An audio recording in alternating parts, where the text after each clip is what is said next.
Francesca Fiorentini was a guest on Piers Morgan's show, Piers Morgan Uncensored, to take on a right-wing panel made up of businessman Kevin O'Leary, defense attorney Mark Garagos, and Michael Knowles from the Daily Wire. Not to mention Piers Morgan himself being a right-winger, and despite being British, being a massive Donald Trump supporter.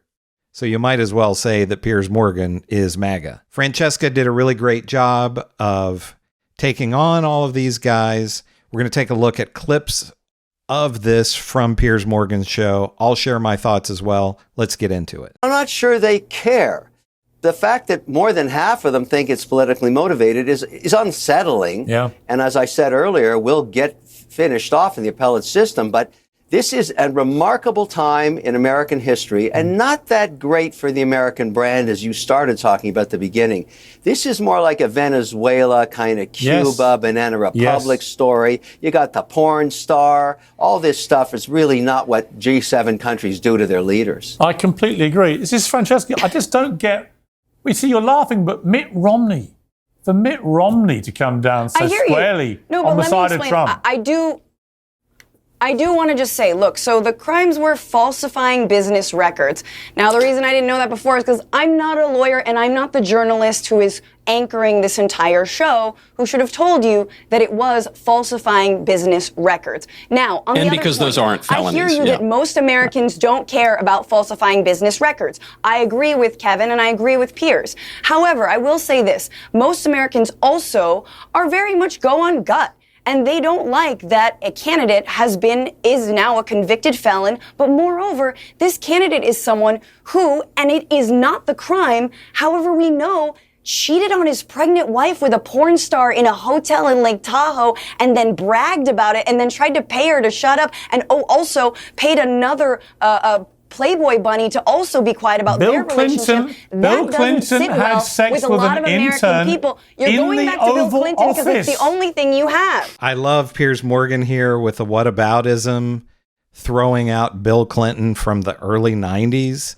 So a lot of people watching this video probably weren't even alive when this happened with Bill Clinton. So what real relevance does this have to what's going on today with Donald Trump? Well, it's not a bad thing to have. No one's unlike talking Trump, about Bill he was Clinton. president at the time.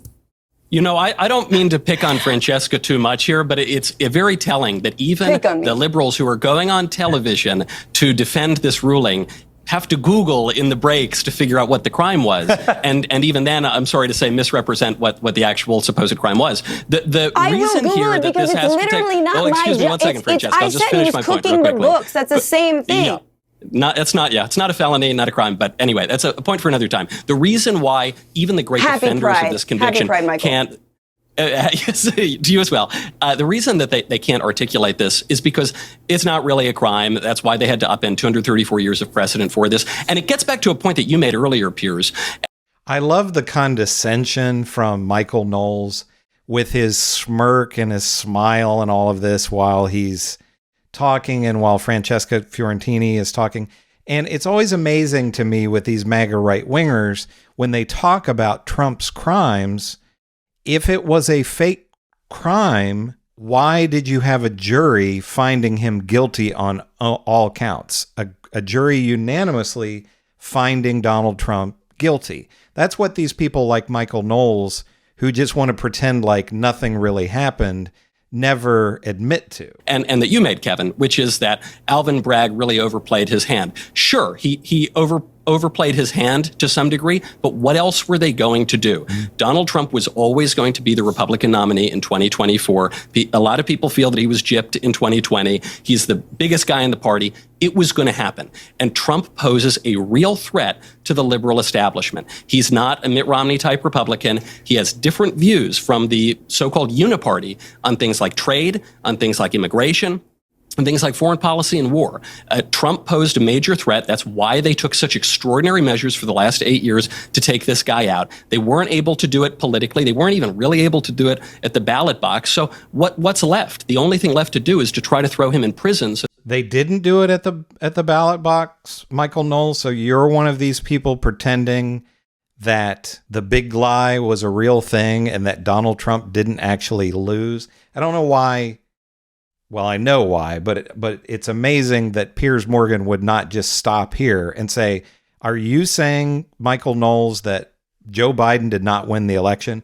But of course, Piers Morgan lets all of this slide with any of the right-wing members that he has on his show. And look at all the men here who are the right-wingers, and just Francesca Fiorentini as a progressive by herself. But that's what Piers Morgan does on his show. You're never going to see a real balanced panel from him. So that he can't campaign for the election. I agree, it's backfiring. This is not a federal case, Michael. You know that. It's not even a federal case. Why do you think that it's not a DOJ case? It's not a Biden case. It's not a Merrick Garland thing. It's New York state law. So the idea that this is somehow politically motivated is all made up in your head, because what you do on your show every day is you groom your audience for fascism, and you set them up for a complete takeover of the DOJ. This is all about allowing Trump to get away with any crime he wants, as you sort of slighted and Francesca, sort of, laid out very nonchalantly just a little bit ago. He was impeached twice. Doesn't really matter that he tried to blackmail the leader of Ukraine into digging up non-existent dirt on Joe Biden, but that doesn't matter to you Joe or Biden your threatened followers. to withhold arms. You want to make sure. You want to make Francesca, sure that when you're Trump is accusing me reelected, of fascism. he can get away. That's a big. He can Francesca, get away you're with accusing getting me of rid fascism. of the Department That's a big of Education. Charge. All I would point out is that it's not my party that's imprisoning its political opponents right now. So if we're going to throw that accusation about, I was about to say, Piers Morgan in for the save of Michael Knowles, as Michael Knowles just talks over Francesca Fiorentini throughout this. And then Piers Morgan, I was about to say, I have to defend my friend Donald Trump. It's really the Democrats who are the fascists, not these far right wingers, not the guy who tried to overthrow the election. No, he's not a fascist. It's really the Democrats who are the fascists, Piers Morgan wants to say. One of the key tenets of fascism is you imprison your political opponents. Let me come back to Mark Geragos. I want to play. Okay, so I'm going to stop this here. This is a short one today, but it's just, you see the same pattern over and over again on these Piers Morgan panels. He has a bunch of right-wingers and then one progressive. Sometimes he'll have a second progressive, but usually one. And then Piers Morgan himself, who swears over and over again that the idea that anyone would call him a right-winger is appalling, and that back in England, it would be laughable if anyone accused him of being a right-winger. But he constantly defends Donald Trump while always attacking Joe Biden and Kamala Harris and whoever the progressive guest is that he has on his show, like Francesca Fiorentini or Cenk Uygur or Brian Tyler Cohen or whoever else he has on there. So Francesca Fiorentini really tried to get her points in here. And, it's funny that these other people want to talk about a banana republic and fascism and all this kind of stuff, when Donald Trump is the guy who would not accept the results of the election, which he lost to Joe Biden, and then he has been asked if he would accept the results this time around, and he says, only if I win. The guy who tried to lead a coup and overthrow the election, but it's the Democrats, Piers Morgan claims, and Michael Knowles claims, who are the actual fascists. Who are the actual fascists? And to get into the crimes, Donald Trump has been ripping people off his entire life. How many times has he been caught defrauding people with his university, and he can't run a business in New York anymore because he was defrauding people with his charity? But no, Michael Knowles wants to claim, and Piers Morgan wants to claim, that Donald Trump is really the one who's persecuted, and it's the Joe Biden who is the fascist in this banana republic. It's just nuts. But MAGA is living in an alternate world, and these people, these pundits like Michael Knowles, are leading all of this. Reality doesn't matter anymore in our current politics. But what do you think? How do you think Francesca Fiorentini did here with the deck stacked against her with this panel? Do you think she handled herself pretty well, or do you think it was Michael Knowles and Piers Morgan who came out ahead in this? Make sure to leave me your comments about this. If it's Francesca Fiorentini, Michael Knowles, Piers Morgan, anything else you want to comment about, I love to see your comments. Also, make sure to give me a like and subscribe.